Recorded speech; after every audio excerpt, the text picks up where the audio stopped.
I think there are several factors driving the Indian PR industry, and talking from an Indian perspective. First and foremost is the immense amount of scrutiny that we see in Indian society, and the scrutiny is coming from all kinds of quarters, and in a sense the corporation is at the crossroads of conflict, and this is driving a huge amount of changes in the way what clients expect of the PR industry and how the agencies are shaping up to deliver it. This, I think, is the single biggest trend that is changing the course of Indian PR industry.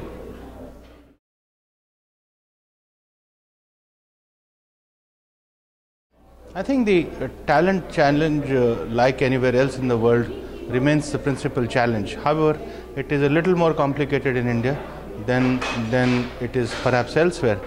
We see a huge amount of growth in the industry, and the supply side of talent is very, very limited.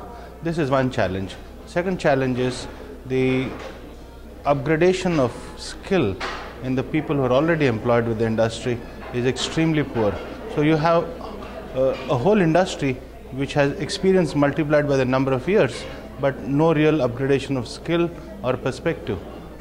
That is creating challenges in providing the ever-increasing demand of services from the clients. The second challenge, of course, is the service cost inflation in India is quite high, almost of the order of 20%. The rate at which fees is escalating is not keeping pace.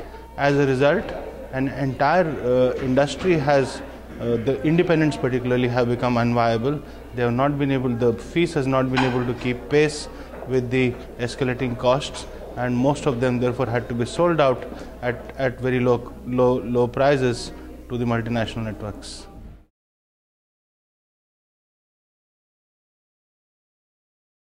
Oh, I see India is ripe. The Indian PR industry is at an inflection point.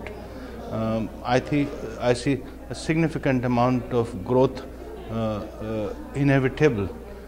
We should not hesitate in saying that the Indian PR industry will grow some 25 to 30% per annum compounded for the next 10 years or so, and that should take it some 7 or 8 times bigger than where it is today.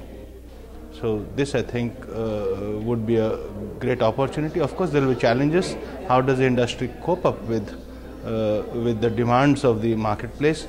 But when the demand is there, the supply side would normally take care of itself. So I'm optimistic that the solutions will work out.